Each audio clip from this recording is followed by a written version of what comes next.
puisse espérer se développer sans avoir une application pour smartphone. C'est la porte d'entrée numéro 1 de la consommation de nos jours. Le leader français du développement d'applications mobiles est avec nous ce matin. Bonjour Baptiste Michel. Bonjour. Bienvenue sur Europe 1. Vous êtes le PDG et cofondateur de BAM. C'est une agence de développement d'applications mobiles. Votre métier, c'est de développer les applications de vos clients, hein? Exactement. En fait, on a des clients qui sont des startups ou des grands groupes qui viennent nous voir parce qu'ils ont la nécessité de développer une application, mais ils n'ont pas forcément les compétences pour y parvenir. Et donc nous, notre métier, c'est de concevoir avec eux et de développer des apps sur iOS et sur Android. Voilà, alors je vais citer quelques-uns de vos clients, j'ai lu ça dans la presse, c'est donc public, LVMH, Société Générale, le Pass Culture également, le WWF, voilà quelques-unes des applications derrière lesquelles on trouve la patte de BAM. Votre succès, Baptiste Michel, repose d'abord sur une technologie qui permet ce qu'on appelle le développement multiplateforme. Qu'est-ce que ça signifie ? En fait, ce que ça signifie, c'est que traditionnellement, quand on veut développer une application mobile, il faut coder une fois pour iOS et coder une seconde fois pour Android. Et lorsque on s'est lancé il y a 7 ans, nous on a fait le pari de choisir des technologies qui permettent de coder une seule fois et de pouvoir déployer l'application. Oui, partant de l'idée qu'une application, on va la proposer sur tous les stores. Ouais, donc c'est même c'est une obligation en fait, parce que l'utilisation des devices est très hétérogène. Et donc il faut pouvoir être présent et avoir le même niveau de service pour des utilisateurs qui sont sur Android et d'autres qui seront sur iOS. Alors ce que vous apportez à vos clients, c'est une expertise puisque c'est tout un art de parvenir à proposer une bonne application. Quels sont les fondamentaux à respecter selon vous, Baptiste Michel ? Les fondamentaux, le premier c'est vraiment de partir d'un problème utilisateur et de ne construire l'application en se basant uniquement sur ces problèmes-là et non pas sur les rêves qu'on a de fonctionnalités qu'on veut créer. Le deuxième c'est donc d'être pragmatique. Il y a une obligation de vitesse dans le digital. Donc c'est la personne qui arrivera à être le plus vite sur le marché et qui arrivera à apprendre le plus vite des utilisateurs qui s'en sortira.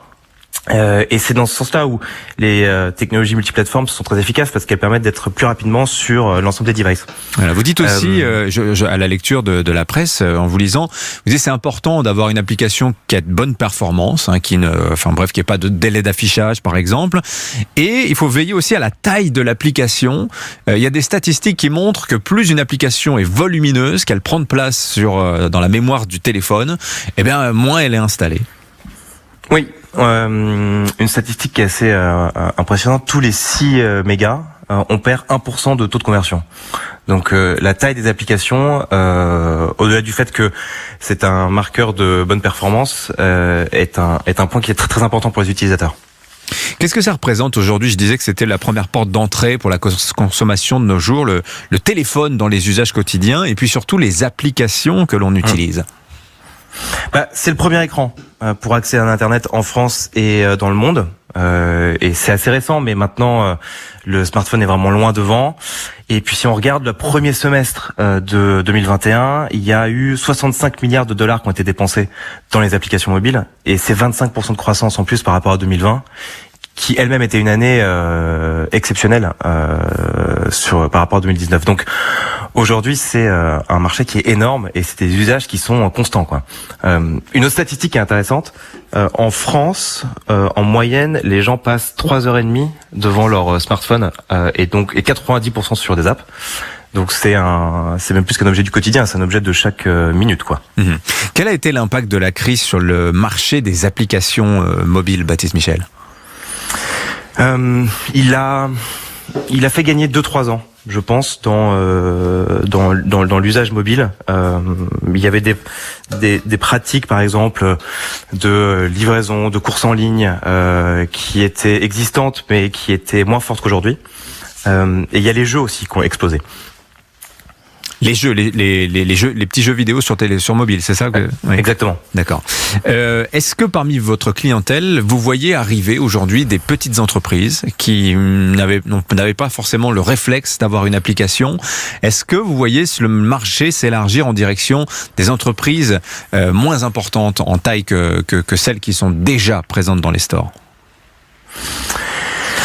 Le marché s'élargit. Aujourd'hui, il y a effectivement des grands groupes. quand une start-up se lance, maintenant, elle doit développer en tout cas une présence sur mobile. Alors ça peut être une appli mobile ou ça peut être un site web mobile, mais c'est une nécessité, oui. On recense aujourd'hui 3,5 millions d'applications sur Google Play, c'est 2,2 millions je crois sur l'App Store. Évidemment, ce chiffre va croissant. À chaque application, son usage. On voit aussi apparaître une nouvelle tendance, Baptiste Michel, ce qu'on appelle les super apps, c'est-à-dire des applications centralisant de nombreuses fonctionnalités. Est-ce que vous pensez qu'à l'avenir, il y aura moins d'applications sur les stores et qu'une application sera la porte d'entrée, un portail vers un univers?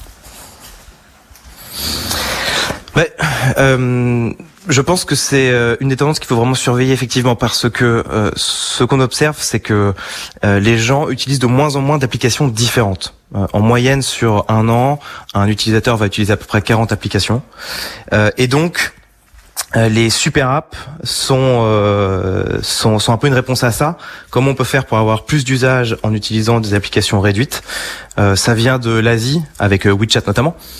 Aujourd'hui en France, il y a des applications qui sont en train de prendre ce modèle-là. Je pense à Lydia, et c'est un modèle qui est intéressant parce que il respecte les principes du mobile, avoir un usage simple. Et donc oui, je pense que c'est vraiment en train de se développer. Vous voulez dire, mais dans les applications de paiement, on pourra réserver un taxi, louer une chambre d'hôtel, commander un repas, etc. Vous pensez que ça, c'est la tendance? Ouais, exactement. Oui. Mais alors, qui va se positionner justement sur ce créneau des super apps? Parce qu'on imagine les applications de paiement, on voit que PayPal emprunte cette voie aux États-Unis, mais y a-t-il des acteurs européens que vous voyez se positionner sur ce créneau-là? Revolut, qui est la néobanque anglaise, est en train de se positionner sur ce créneau-là. Ils sont en train de regarder le tourisme. Donc eux, c'est une app bancaire. Ils regardent comment ils peuvent se positionner sur le tourisme. Ça montre un petit peu comment ça pourrait se développer. Donc on reste dans l'univers bancaire. Les banques européennes, les banques françaises prennent-elles ce train-là? Les banques françaises regardent en tout cas beaucoup les néobanques. Donc Revolut ou N26 sont des modèles pour eux, tout comme les GAFA. Donc, il faut qu'elles prennent ce chemin-là, mais elles sont quand même loin aujourd'hui par rapport à ces acteurs. Voilà, il y a la nécessité de partager les données, notamment entre acteurs bancaires, et c'est ça qui effraie beaucoup les acteurs historiques. Oui. Merci Baptiste Michel, le PDG cofondateur de BAM, l'agence de développement d'applications mobiles, était l'invité écho d'Europe Matin, 6h49. Dimitri Pavlenko